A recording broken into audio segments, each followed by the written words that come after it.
All right, good afternoon, everyone. The time is now 4 o'clock. I'd like to call the meeting of the Education and Economic Development Committee for August 18th.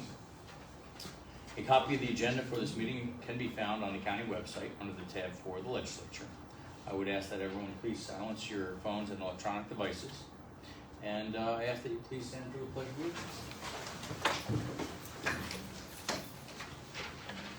I pledge allegiance to the flag of the United States of America and to the republic for which it stands, one nation, under God, indivisible, with liberty and justice for all.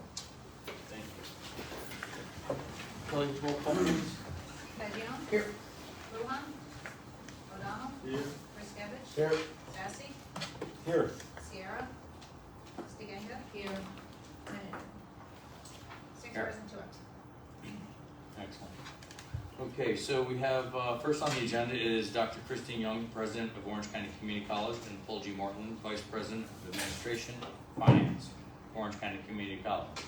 This is a request to accept and appropriate third-party grant funding toward a new capital project to expand and relocate the college's diagnostic imaging department to the Newburgh campus. The total project cost is $724,327.50, with 50% to be funded through the grants from the Mother Cabrini Foundation and the Dyson Foundation, and the remaining 50% matched by the state of New York through SUNY's capital program. The total funding available from all sources is $724,900. Upon approval, a new capital project will be created, subject to the confirmation by council for the college that this project is not subject to secret. This is legislative request number 241. May I have a motion and a second? Second. Sassy and Stenanga. The floor is yours, Mr. Mortman. Welcome. Okay, thank you. Nice to see everyone. This is one of the requests that generally you like to hear from me because it doesn't involve any money to the counties. And I know there's a lot of papers. There are, just in case. But this is a project we've been thinking about for a long time. And part of our long-term strategy is to make our Newburgh campus more of a center of our healthcare professions activities. So we have nursing, we have RadTech, we have a variety of others. And the RadTech situation that we have in Middletown, it's landlocked. It doesn't allow for expansion there. So we thought about moving the whole shebang to Newburgh.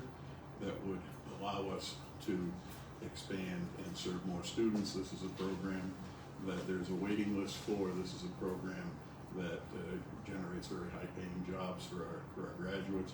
So it's certainly part of our strategic plan. We were able to get two grants, one from the Mother Cabrini Foundation and one from the Dyson Foundation, and they covered half of our projected cost. So we then went to the state to see what their status was, and the good news there is that there is money available that we do not have to go through the entire request process for, so it will move more quickly, that little piece of things, than a typical grant. So, even though you don't have any money coming out, we are required to explain to you what we're doing and getting you a confirmation, and then what would happen is the Board of Trustees of the college's resolution accepting the Mother Cabrini funds, the foundation board's resolution accepting the Dyson funds would then go to the state along with the resolution that you folks approved this project as well. So that is where we stand. The timing of this is such that we would be doing the work next summer, so that by the fall of 26, we would be operating out of the new space. That's one other comment. Yes, we do have a secret letter. I didn't think that it needed to come here since you weren't going to be bonding it, but I have copies if you'd like them. I can leave them here, but it is in our view, a type 2 action that does not require a full review. Okay. And we're good? Yes. Thank you. Thank you very much. Any questions, comments? Mr. Sassy? Well, is there a downside of moving it out of Middletown? In terms of, I mean, you're creating a void there no, I don't believe so. I think, you know, the demand for the service is high, and people, you know, we do have bus service between the two locations. So if that was a hardship for, you know, a small number of students, it should be able to be dealt with. And having a larger space to handle more students all in one place would be, we had contemplated looking at installing something just in Newburgh and keeping what was going on in Middletown, but it really financially made more sense to consolidate it into one place and free up the space in Middletown for other uses. Thank you. Was this part of the capital project? The facilities master plan? Yes. Yes, and I'm Yes. glad you mentioned that. I recall We had originally selected another place in Newburgh for this move, but as part of the facilities master plan, which we've been undergoing for the last year or so, it was determined that there was a better location in the Newburgh campus that didn't take the space we were thinking of for this project, left that available for something else. And we would like to come on that topic to next month's meeting if possible and do a full presentation of the facilities master plan, because we do have to present it to the county formally, and we are ready to do that. Great. And we thank Chairman Nuda for his time serving on the committee and Thank you. It was a pleasure. the insights he provided us. Legislator Pageon? Thanks, Chairman. One quick question. When you make the move from Middletown to this upgrade in Newburgh, the off-season, will there be any loss? Will there be any semester in which the program will not be available? Nope. That's why we're scheduling it, you know, we're getting all the money arranged now, and we'll be ready to go so that we can, you know, do the bidding and whatnot in the early winter, and everything will be ready to go, and as soon as June gets here, we can start. Excellent. So there will be no carryovers or anything like that. Thank you, Chairman. Legislator O'Donnell? How many more students are you gonna be able to add? It's 12 students per cohort, and I believe that we are thinking that we could be running an additional cohort, so it'll either be 12 or it'll be 24. You're lucky Jeff Berkman's still not on the committee, he'd be up and down, removing anything out of Middletown. No, I think I'm our happy to plan, have it in Newburgh. you know, I think our plan for the healthcare We got professionals stuff in Newburgh, but taking away from Middletown, I'm not so sure that's good for people in Port Jervis or people in Goshen, so, you know, I thought, I'm voting for it, but I'm not happy that we're taking all of it into one place. That was the idea of opening up Newburgh, was to have a branch campus, just so more of these programs would be able to go straight to Newburgh and be able to get your degree without coming to Middletown. Now, if you want a degree in this, you can't go to, you're gonna have to go to Newburgh, is that correct? Yes. That's the whole idea. We spent over $100 million opening Newburgh, just so Newburgh could have their own branch campus. And now you're moving the program out of Middletown, which now they're gonna have to go to Newburgh to get their degree. I'm not sure that was. It has never been the case that all of the Newburgh students could get all programs a degree. It was Correct. only certain programs. So we made it a branch campus. Yes, Right. yes, we did. And now you had two programs and you're consolidating into one. I don't think we're gaining 12 spots to make people move around that much. I think when we see the master plan next time around and how we displace different programs between the campuses, you'll see some of the benefits and why things were done. It's a long process. So Very long. that's done first. Okay. Yes, legislator Brent. Could you give the report back to, or send something to the clerk? Is this one of the programs where the service, the student fees, we lose money on? Can you get us the numbers on what the students pay and what it costs for this and what the new costs are gonna be per student?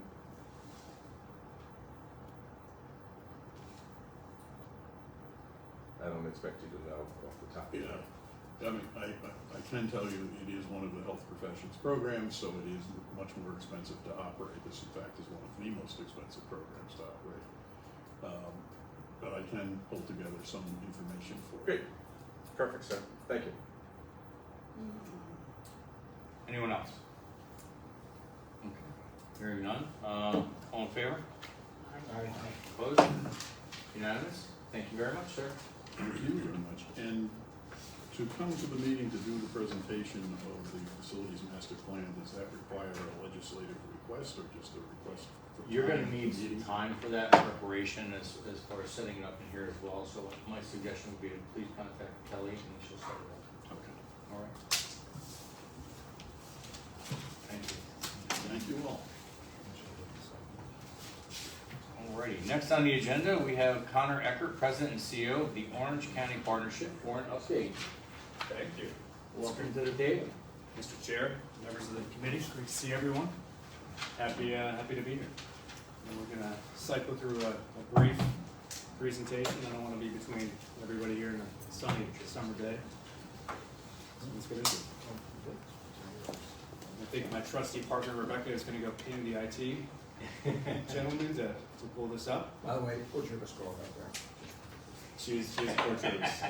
How about Bill? That ball, that's a Port Jervis bag. And she traveled to Goshen.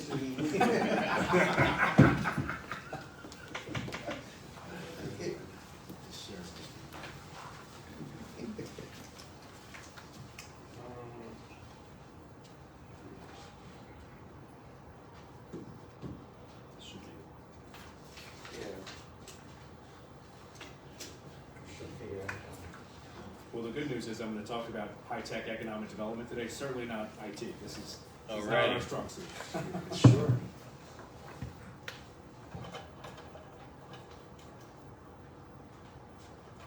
And if not, we have hard copies as well.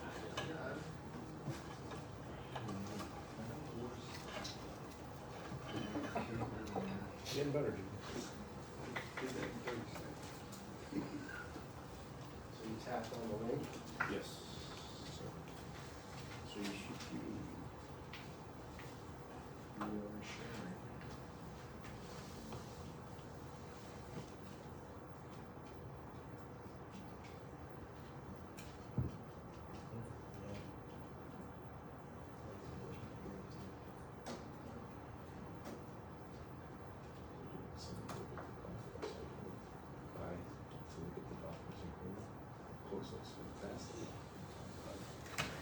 So, Mr. Chair, I'm comfortable with your hard copy if that's. Yeah, that's fine, whatever is clever here. Let's do it.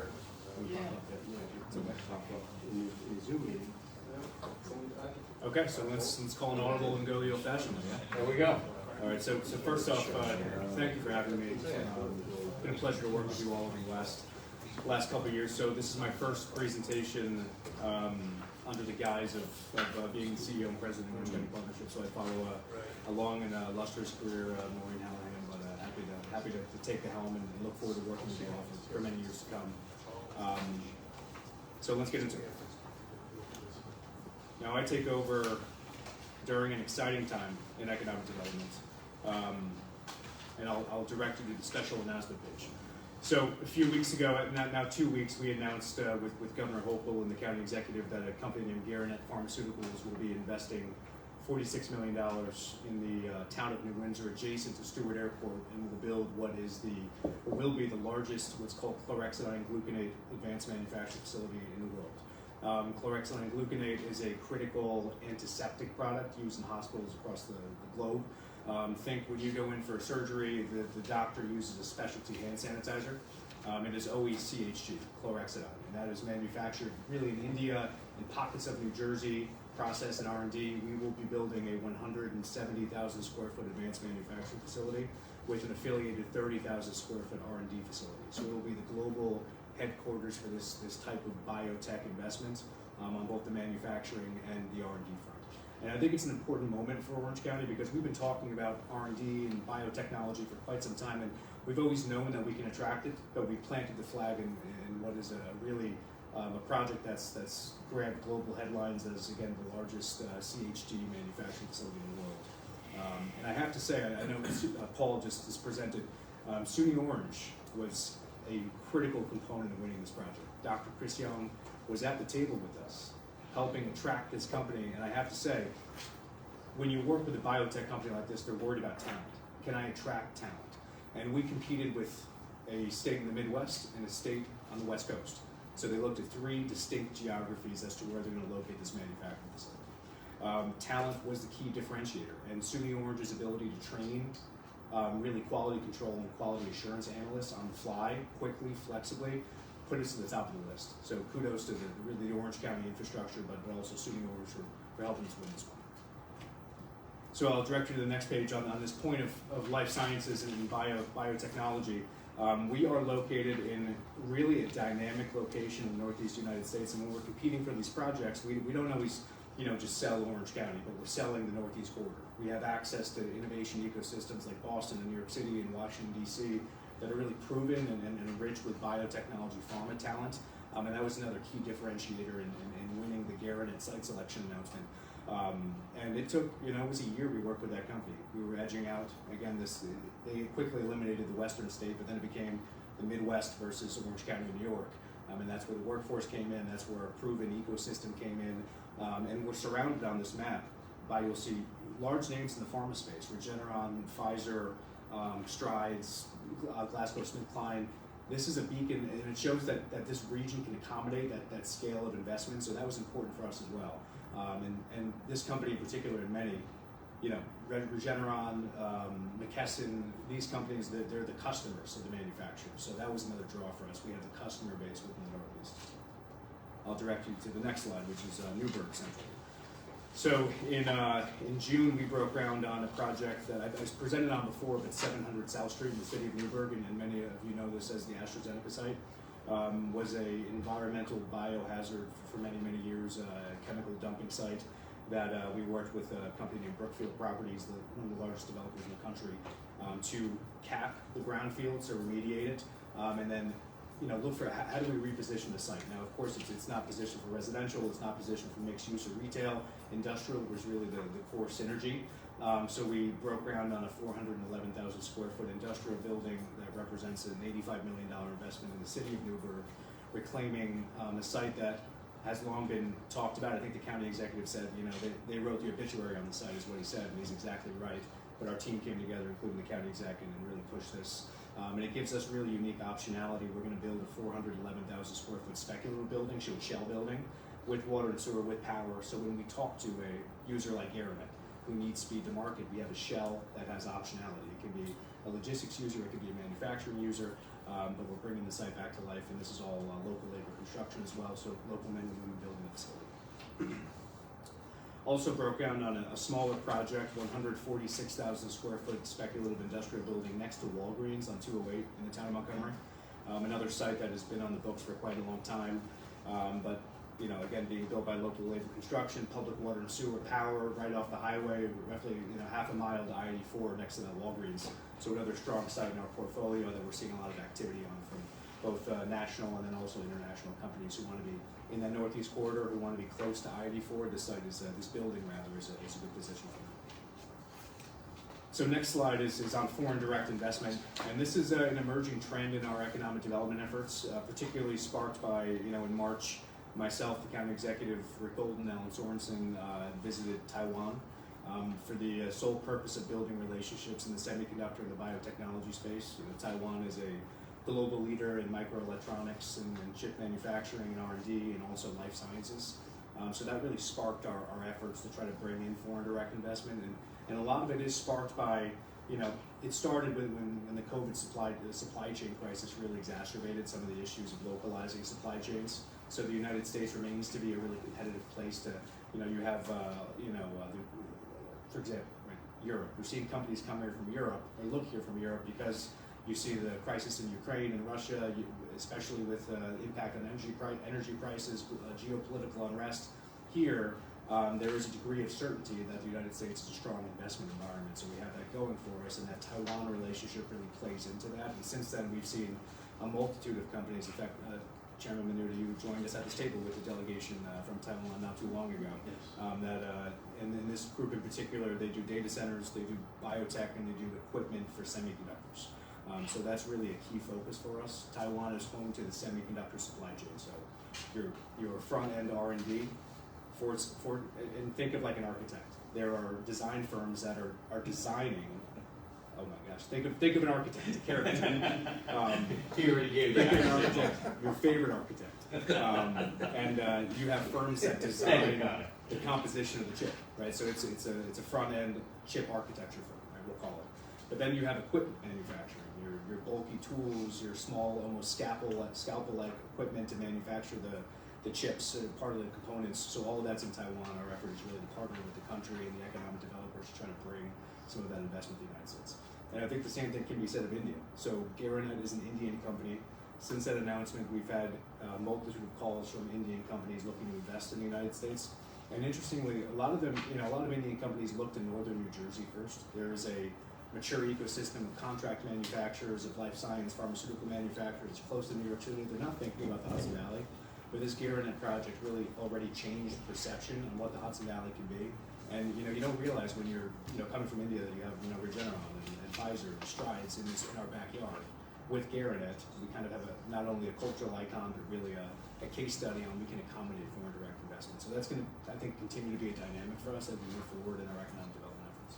Connor, can I just pause you for a second? Yeah. Legislator Benton had a question, Yeah. I think on the last topic. Question on the last building there Yep. in Montgomery. Yep. Are they gonna make it very clear, like where the street is and how you're gonna access the property versus commingling with Walgreens driveway? Absolutely, yeah. So there's going to be a segregated access point that leads into the site. It'll be a shared light, but segregated access points as to Walgreens. Okay, versus I just don't want people to get confused there. Absolutely.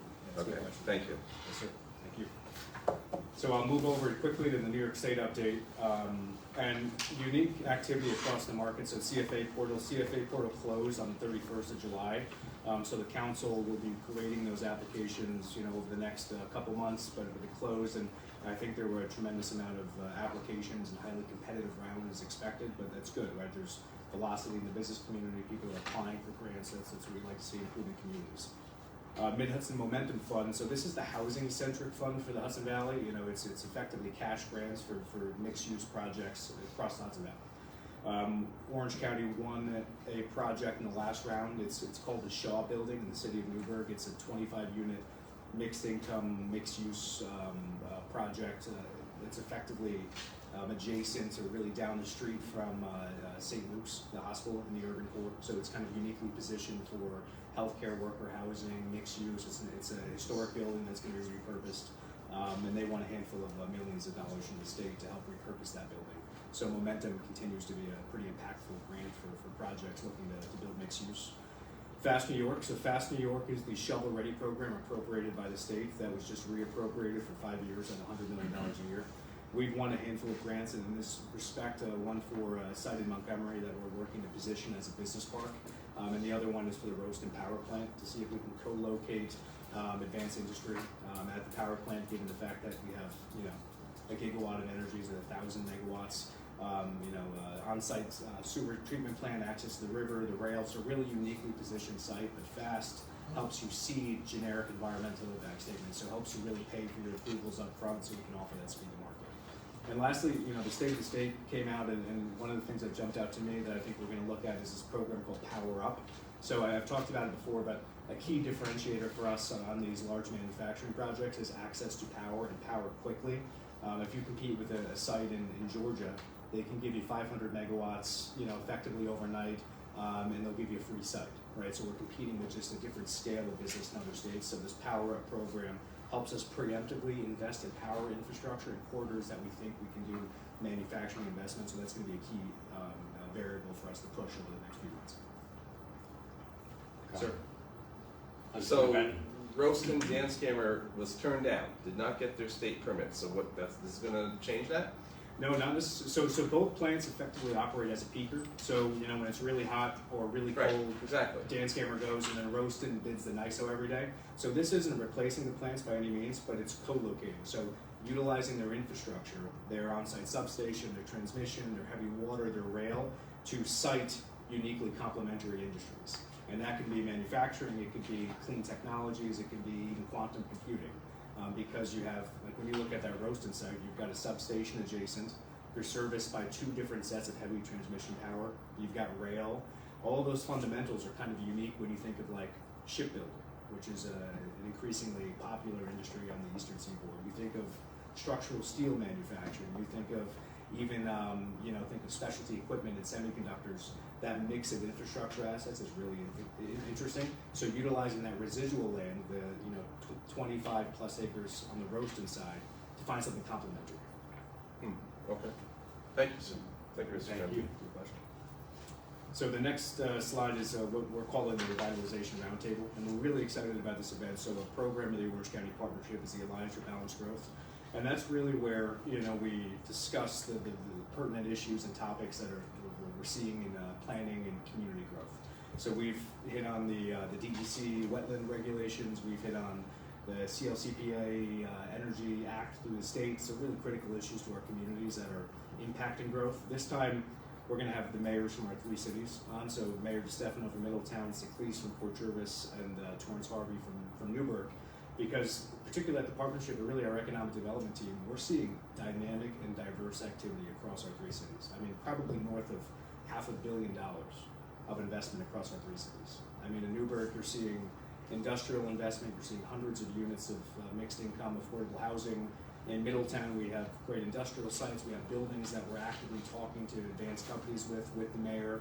And then Port Jervis, we have one of the top sites in the county, I think, with heavy power, water, and sewer that we're looking at the Dix Concrete site, it's known as, but also additionally hundreds of units of housing, tourism investment.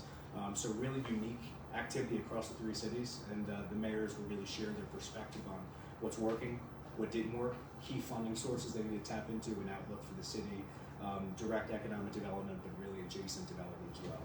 So excited about this event coming up on October 4th. Hope you join us. Excuse me, September 4th. Hope you join us. So really quickly, I want to go through a handful of the projects we have on our docket. But first, what our office does, we do site selection all day, every day. We'll work with consultants, with corporate brokers, with end users directly to try to put Orange County in the mix to compete for projects. And there are 3 trends above all else that we see, especially when we're dealing with advanced manufacturing and pharmaceutical investment. It's talent, it's infrastructure, and it's speed to market, and particularly talent almost more than anything. So these companies are looking for a strong local talent pipeline where you can hire skilled workers, you can train them quickly. An example again with Gary and SUNY Orange. When we sat down with Chris Young and her team, they were shocked that we could train specialty pharmaceutical manufacturers in a flexible time frame. That's a really key differentiator that will put us over the top of the Midwestern states. Infrastructure, so of course water and sewer, but again it'll hit on power, access to heavy power. Often when you're looking at, you need 50 megawatts, that could take 10 years to get. Well, again, in other states, you could have it in 6 months. So you're competing with just different scales of infrastructure, so prioritizing that as we look to play in this pharmaceutical advanced manufacturing space really remains paramount for us to continue to compete. And then speed to market. So you've seen those speculative buildings. The spec building is really the best tool in an economic developer's toolkit, because now we can compete with other markets, other states, other countries at a speed that's comparable, right? So we have not just a shovel-ready site, but a building that's designed with maximum functionality.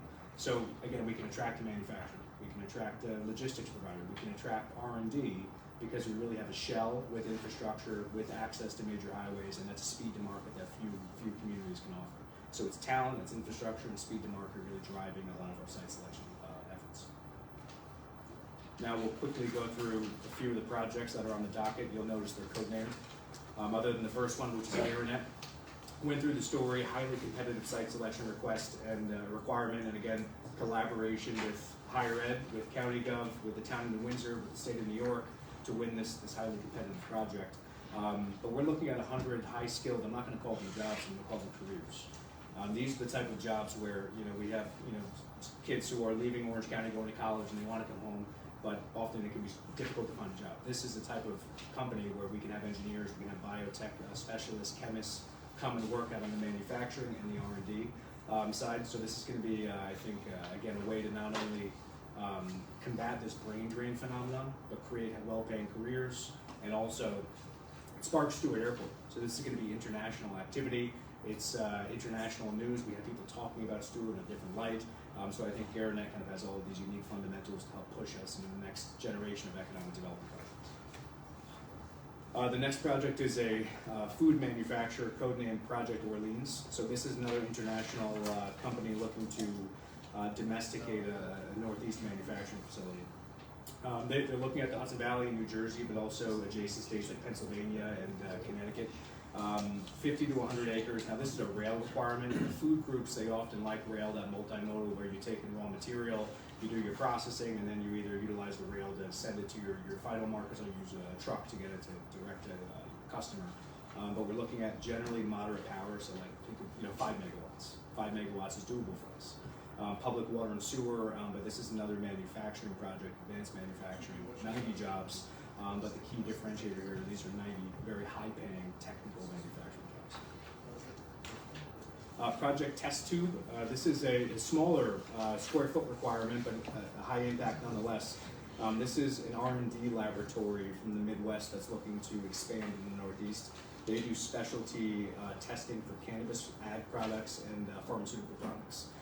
So, whether it's an API, an active, pharmaceutical ingredient, or a cannabis product, or even some food products, they will, their lab specializes in making sure there's FDA compliance with New York State compliance, with DOH compliance. So we're looking at potentially 30 to 60 R&D jobs that are, we're looking at a handful of communities across Orange County, a handful of buildings that is, including in the Middletown area and really the Golden Triangle area of the county.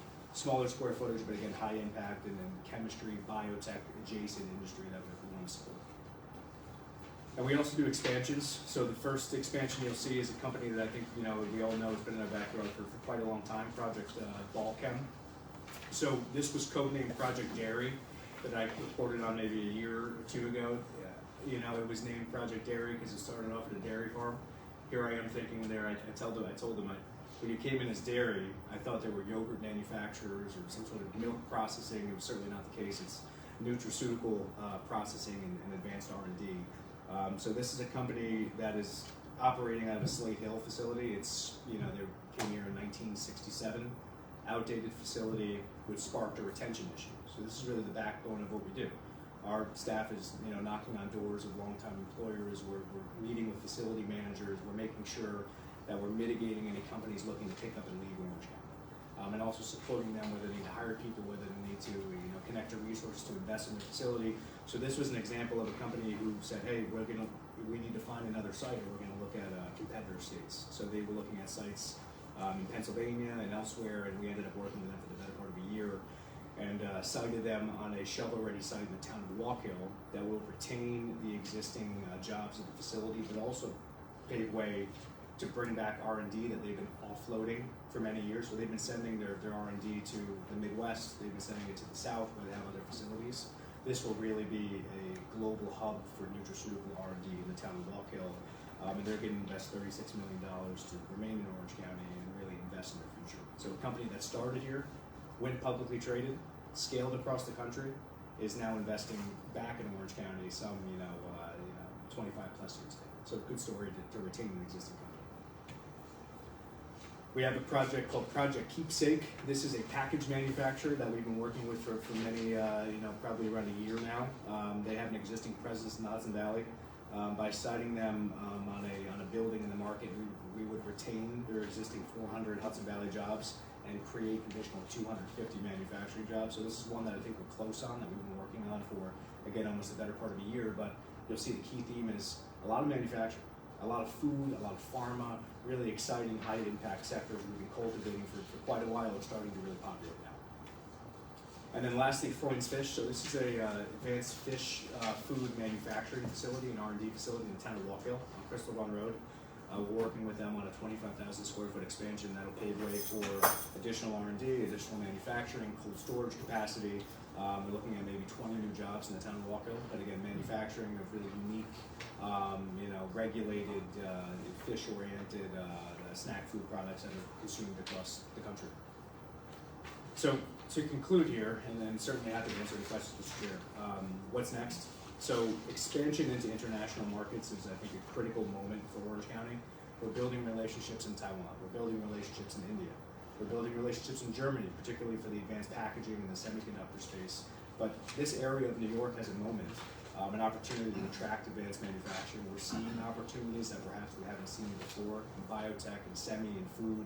So now is the time to really strike and cultivate these relationships because we have the assets, we have the talent, we have the right partners to double down on our efforts to build a talent pipeline. So those who have a flexible talent pipeline will win the 21st century economic development race, particularly when it comes to manufacturing. It is a critical concern. Luckily, we have great partners in higher education, the legislature, who are actively thinking about the next generation and supporting workforce development.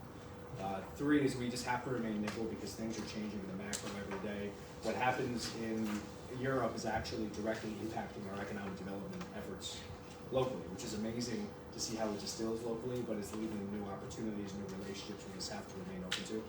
And lastly, leveraging the Garanet pharmaceutical news. So already we've seen, like I said, new interest from companies in India, from companies in biotech across the country who are looking to expand their footprints in the United States, looking at potentially alternative locations for manufacturing and R&D. So the Garanet news is really us planting our flag that Orange County is the next hub for advanced manufacturing and biotech innovation and growth in Lower New York.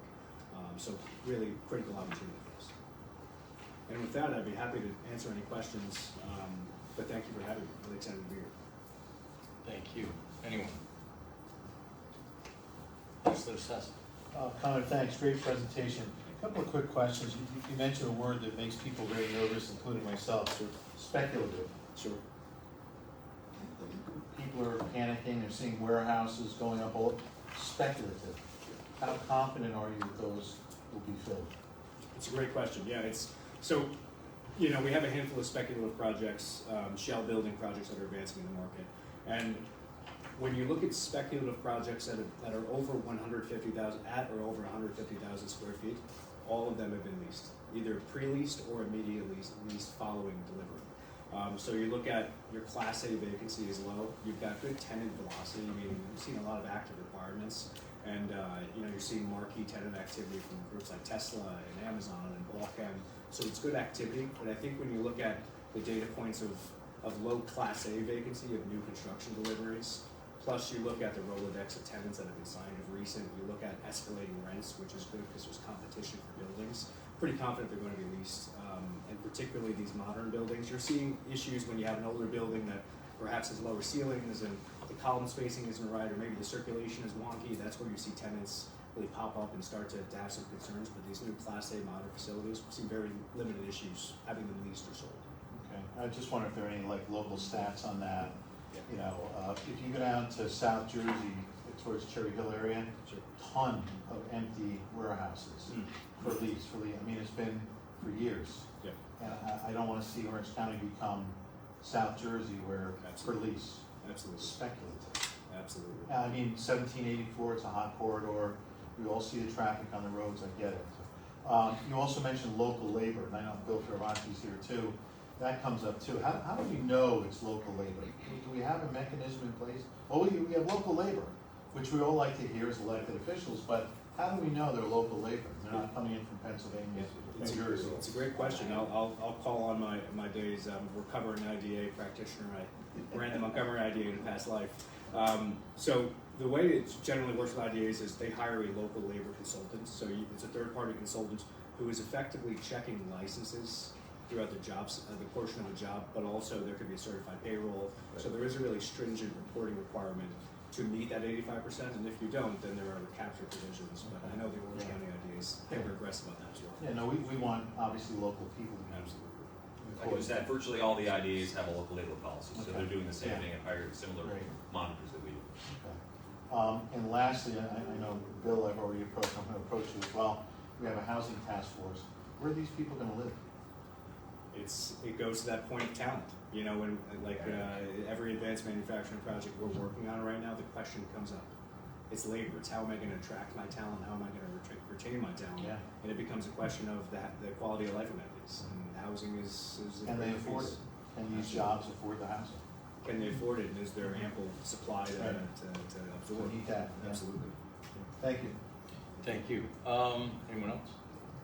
What's the name? I was just gonna ask the same question, because I ask that of you and Bill and Steve every single time. It's great that we're bringing all this in, but right now we have the housing issue. So bringing the talent and even training the talent, you know, those kids aren't gonna stay in their parents' homes. And if we don't look at some way to secure not only the jobs, the education, the ability to have a really good career, but not have any place for them to live, everything we're doing is just gonna be picking people up from outside of our area, which is basically gonna be coming, you know, we won't see the sales tax, we won't see the benefit, we won't see the new generation who's staying here.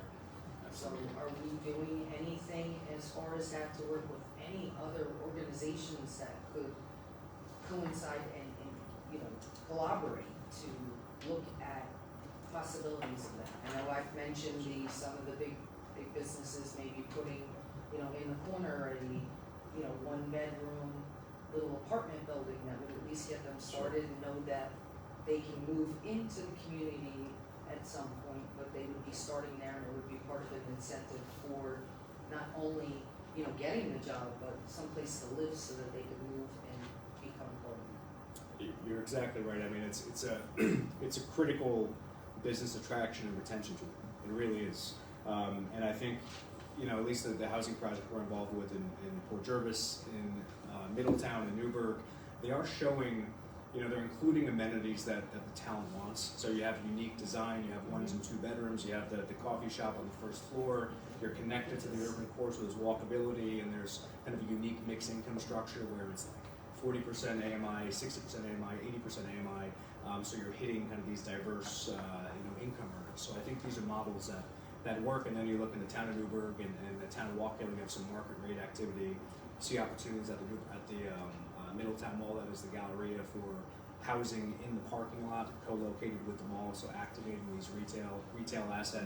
So I think looking at these projects in our urban cores, the infill projects, plus finding ways to co-locate housing with some of our retail assets that need some more foot traffic is probably a good way forward. And with those projects, with those locations, you also likely have some sort of highway infrastructure, public water and sewer. Access to the public water and sewer really becomes a critical decision-making factor when you try to get scale. So anything over, you know, 25, 50 units. But you're exactly right. It's thanks to the legislature for actually, you know, leading the charge and trying to address it. Thank you. Thank you. Anyone else? Legislator Benton. I thought, first thought was for the Project Orleans, the Amy's Kitchen property was perfect, but I don't think it has a railroad. Unfortunately, that's too close. Then I see Balchem and Slate Hill. Can you tell me, is the Medline original building, is that vacant? No, that building is fully leased to Home Depot. So that they operate. Home Depot now has 1.2 million square feet of warehouse logistics space across Orange County. So who owns it, Medline or Home Depot? So that facility is owned by, I think it's owned by a real estate investment trust, including like JP Morgan Chase. So it was owned, I think, by Matrix. Matrix sold it to a REIT, and then now it's leased out to Home Depot. Okay, thank you. Thank you, Mr. Chairman. Sure. Legislator John. Chairman, I just want to say, Connor, the partnership didn't skip a beat when they hired you, man. Very kind. I mean, this was a very thorough and informative presentation, so I appreciate it. I appreciate you taking over the helm there, so Thank you. you keep bringing us information and presenting it this way. It makes it easier for us to helping our community, so. Thanks very much. Best of luck. It's great to work with you guys. Do Appreciate you it. know where Sparrow Bush is? Absolutely.